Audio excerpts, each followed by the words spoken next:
Namaskar, viewers and listeners of the Great Game Reloaded. I am Tilak Devasher. In the run-up to the elections that are scheduled in Bangladesh for 12th February 2026, I will be doing several episodes. Episode 61 was on the treatment of Hindus in Bangladesh. This episode is on the Jamaat-e-Islami Bangladesh, or JIB, a party once banned, its leaders once convicted of war crimes, but now no longer on the fringes. It is back in the mainstream. It is mobilizing, it is negotiating, and it is influencing the direction of a country in transition. So, what exactly is the Jamaat today? How did it return? And what does its resurgence mean for Bangladesh, for minorities, and for the region? First, a brief backgrounder on the Jamaat. Jamaat-e-Islami was founded in 1941 in British India by Abdul Ala Maududi. Maududi envisioned Islam not merely as a faith, but as a total political system, advocating the establishment of an Islamic state governed by Sharia. Jamaat was conceived as a disciplined vanguard party that would Islamize society from the top down.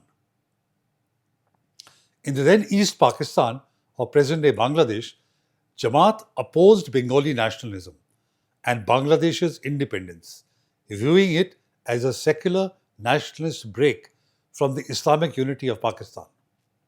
It supported the idea of a unified Islamic Pakistan. This ideological position placed it in direct conflict with the movement that eventually led to Bangladesh's independence. During the Liberation War, it collaborated with the Pakistani military regime. Its members were instrumental in forming militias such as the Al-Badr and Al-Shams that were accused of targeting killing of intellectuals, mass violence against civilians, systematic persecution of minorities, especially Hindus.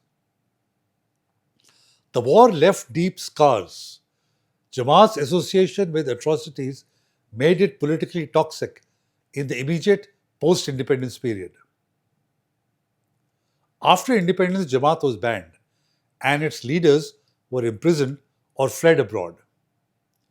However, the party re-entered politics in the late 1970s under military ruler Ziaur Rahman, who reversed many of the secular constitutional provisions. Key developments were that the ban on religion-based parties was lifted. Jamaat was allowed to reorganize. Islam was reintroduced into the constitutional identity of the state. By the 1990s and early 2000s, Jamaat became a kingmaker in Bangladesh politics. It aligned primarily with the Bangladesh Nationalist Party, or BNP. Jamaat's leaders served as ministers, notably during 2001-2006. By aligning with the BNP, Jamaat regained influence. It expanded its organizational reach, and crucially, it built economic and social networks that outlasted electoral cycles. Jamaat's strength is not just political, it is economic. It controls banks, charities, welfare groups. Its funding base is deep and diversified. Its organizational growth has been steady, even during bans. This parallel ecosystem allows Jamaat to operate independently of the state. That is rare and powerful. Thus, despite modest electoral strength, Jamaat wielded influence far beyond its vote share due to being highly hierarchical and cadre-based with organizational discipline, significant presence in educational institutions with a strong student wing, the Islami Chhatra Shibir, known for militant activism and street violence, control over mosques, madrasas, charities, and welfare networks. Jamaat has consistently opposed policies promoting secular education, women's rights, minority protections, especially Hindu rights. But it has had setbacks too.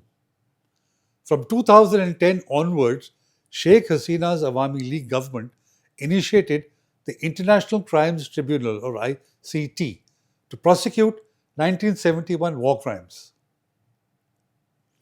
As a consequence, multiple senior leaders of the Jamaat were convicted and executed, including Ghulam Azam, Dilawar Hussain Saidi, Ali Ehsan Muhammad Mujahid, etc. Party leadership was effectively decapitated. In 2013, Bangladesh's Supreme Court cancelled Jamaat-e-Islami's registration as a political party, ruling that its charter violated the secular constitution. As a result, Jamaat could not contest elections under its own banner. It continued to operate informally and through proxies. Many members ran as independents or under BNP cover. Despite legal restrictions, Jamaat remained organizationally intact at the grassroots. Influential in Islamist mobilization, embedded in religious and social networks.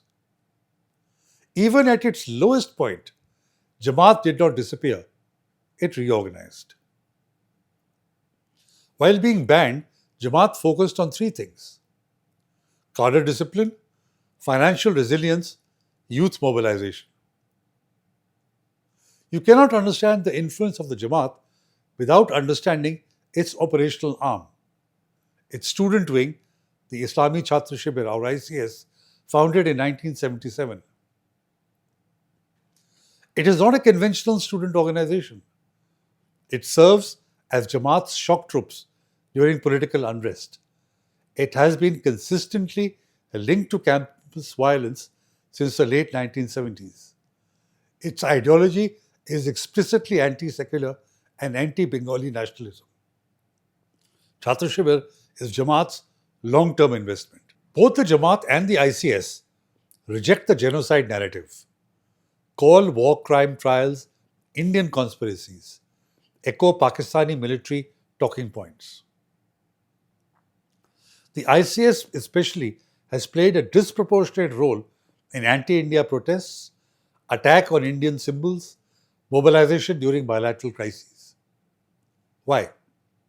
Because its worldview equates India as Hindu, that is equal to anti-Islam, and Bangladesh secularism as being due to Indian influence. This framing has direct consequences. Hindu minorities become surrogate targets. Political anger is redirected into communal violence. Despite bans, arrests, and public outrage, ICS survives because of cadre depth, thousands of trained activists, ideological clarity, no internal ambiguity, institutional patience, long-term strategy, and political unity used by larger parties during unrest. ICS is the most durable transmission belt of Pakistan-era Islamist ideology inside Bangladesh. Its links with Pakistan are not about embassies or cash transfers.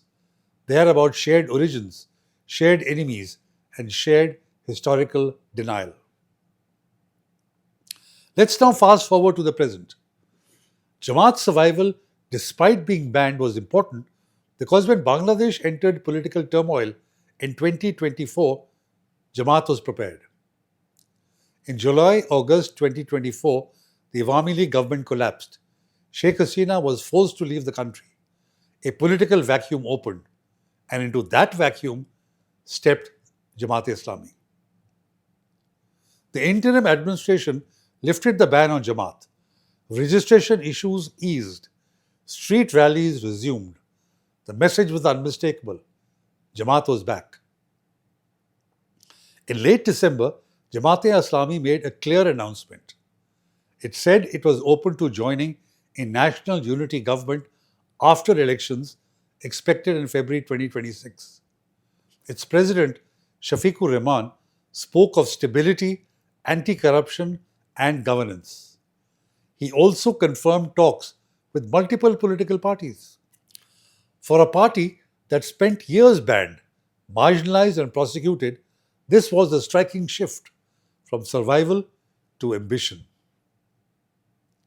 Poll projections now suggest Jamaat could emerge as the second largest force in parliament. This would mark its first national electoral return in nearly 2 decades. If there was one moment that confirmed Jamaat's resurgence, it was the student elections at Bangladesh's top universities in 2025, when Jamaat backed panels operating under neutral names swept the polls.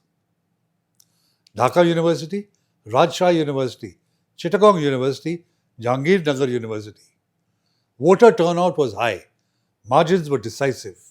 For the first time since independence, Islamist student politics dominated elite campuses.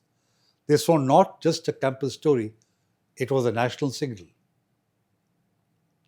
Why did young voters choose Jamaat-linked groups? 3 reasons stand out. 1. Economic anxiety. Youth unemployment is high. Degrees no longer guarantee jobs.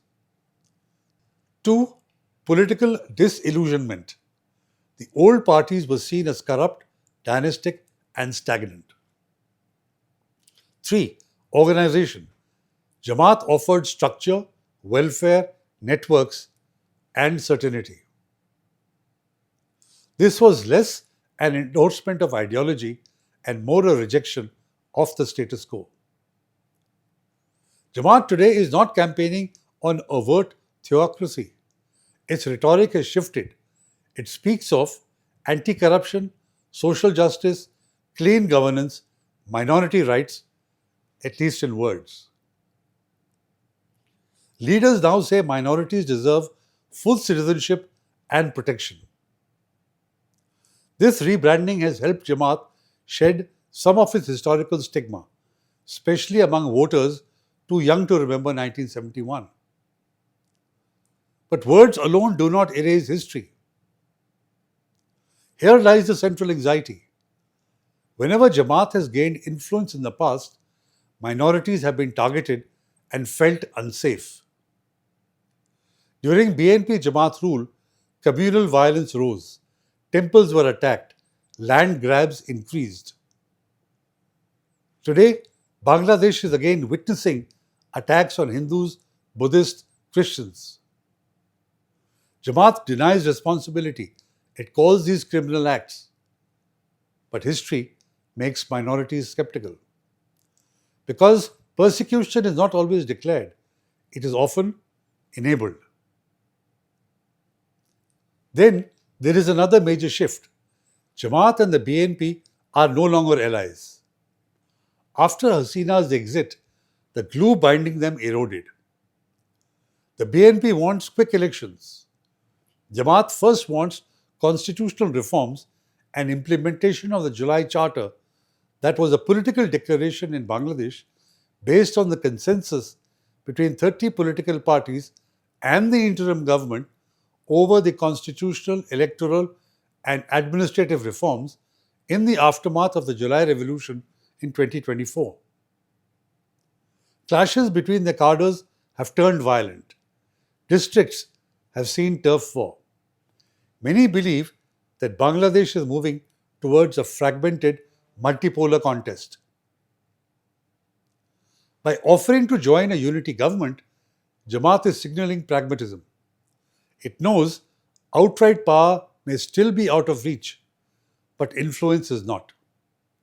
A coalition role would allow Jamaat to shape policy, normalize its presence, rewrite its image. This is strategic patience. Then, Jamaat's rise has regional implications. Historically, Jamaat has had ideological links with Pakistan. Recent months have seen warmer Dhaka-Islamabad contacts.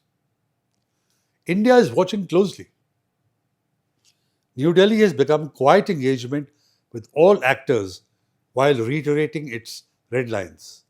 No extremism, no minority persecution, no cross-border militancy. This balancing act will define Indo-Bangladesh relations going forward. Bangladesh now faces hard choices.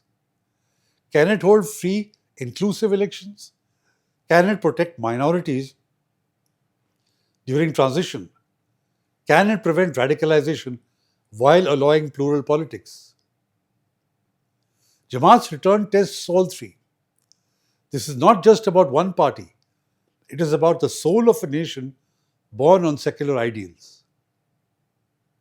To conclude, Jamaat-e-Islami's resurgence is not an accident. It is the product of history, organization, and political vacuum.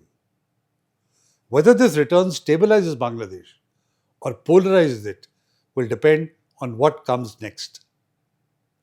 For minorities, the stakes are immediate. For the neighbors, the implications are strategic. And for Bangladesh, the moment is defining. This is a developing story. In the run-up to the 12th February elections, developments can take place very quickly. I will be back on this issue to keep you posted. I am Tilak Devasher. Thank you for watching. Do like, share and comment. Namaskar and Jai Hind.